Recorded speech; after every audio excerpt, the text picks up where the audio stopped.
Hey guys, what's up? Today I'm gonna tell you where to start in the Ys series. Oh yeah, you've probably noticed by this point that I'm a huge fan of this series. It is one of my 5 favorite video game franchises of all time, so it was only natural for me to come to tell you where to start on it. And while I think you can pretty much start with any of these games no matter the order, the truth is, they're all connected, most of them have the same protagonist, and that's what gets you, right? That's what gets you thinking, well, you gotta start somewhere, right? You've come to the right place. Today I'll tell you where to start in this series, and also I'll be discussing the chronology of the entire Ys series. So let's begin!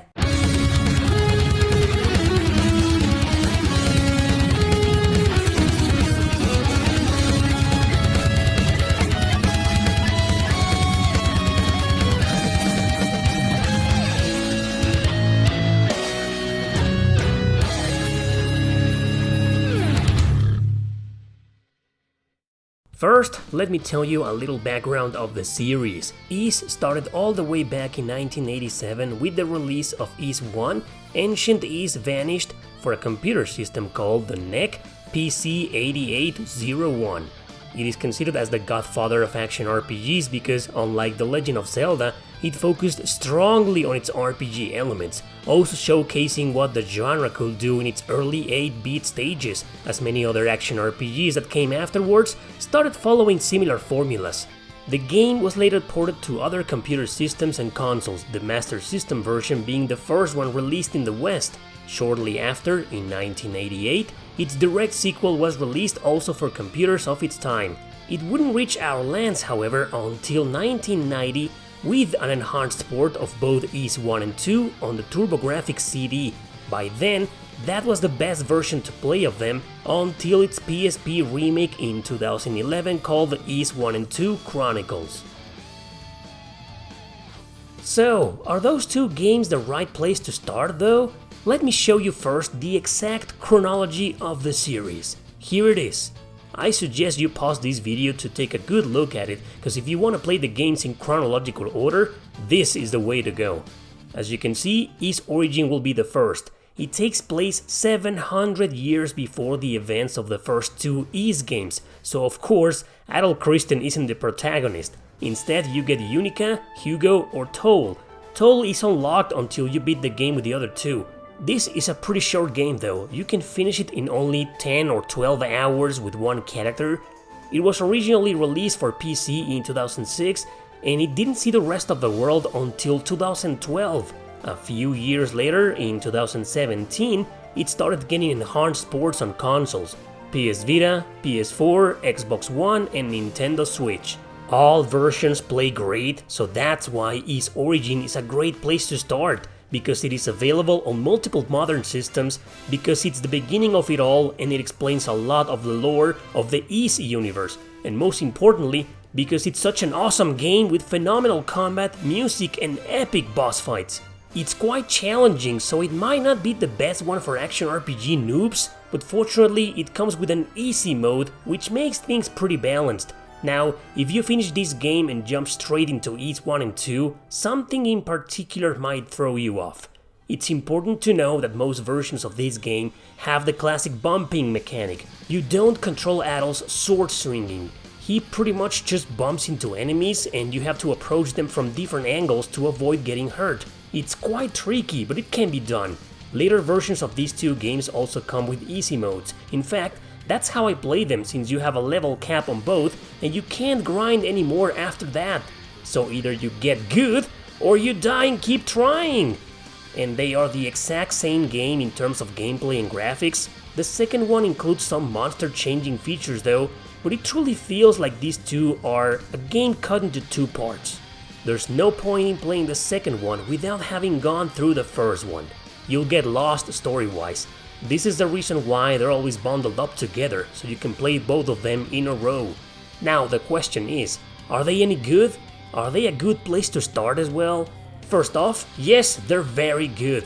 You get used to the bumping mechanics somewhat quick. They aren't very story focused like other Ys games in the series though, but they both have some interesting and intriguing events.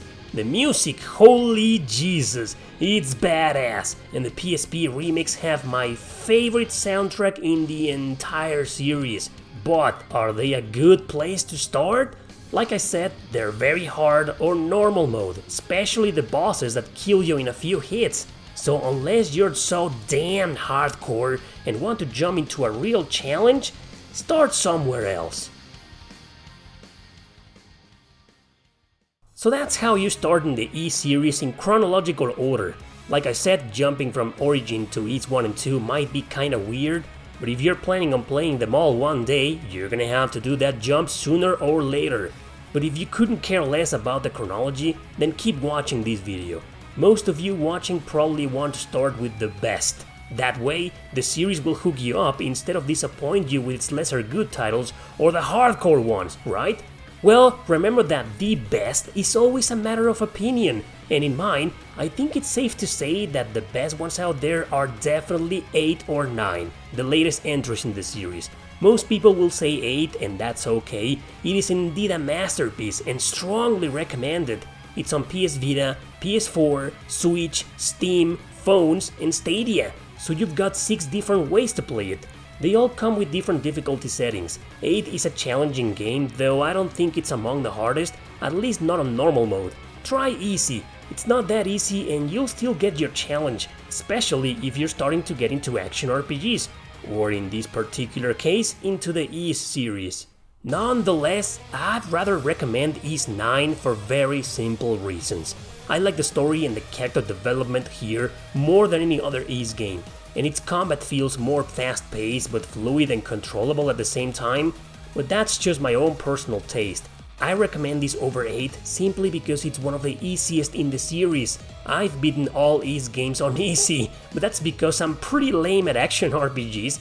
Ys 9 so far has been the only exception. I beat the entire game on normal mode and it felt great, the right challenge for me, quite balanced, so I think it's the perfect entry for beginners into the series.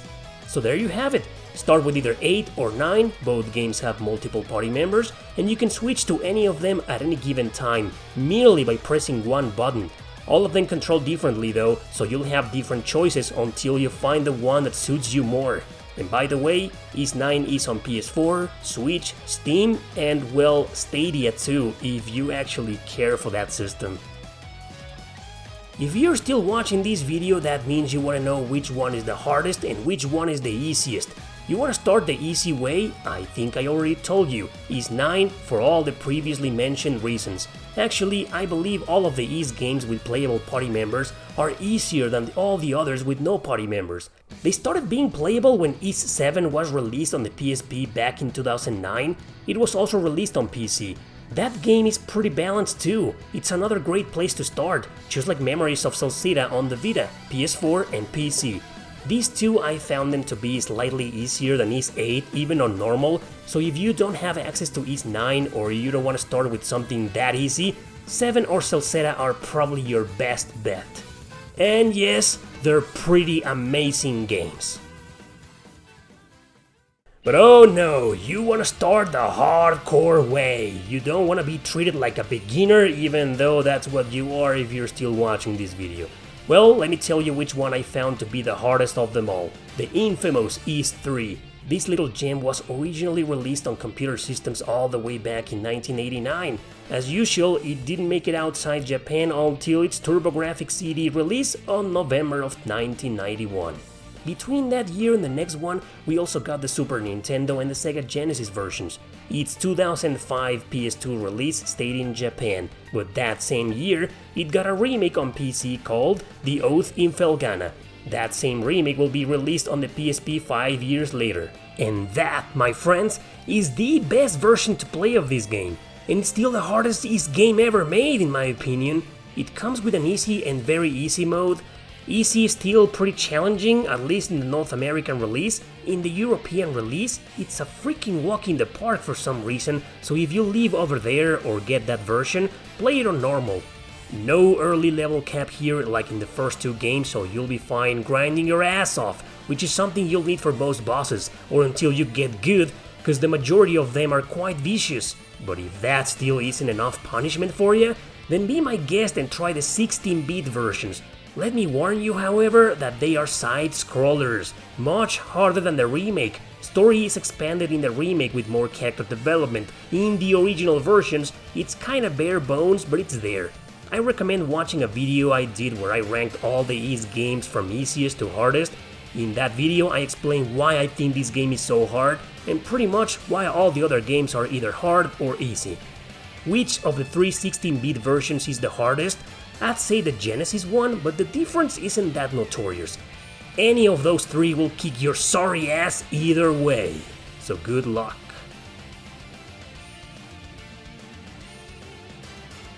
Alright, that's it everybody, I hope you found this video useful. That's where to begin in the Ys series. It's not hard to understand, it's not hard to get into, you can start with any game, but if you have certain preferences, well, go back and watch this video again.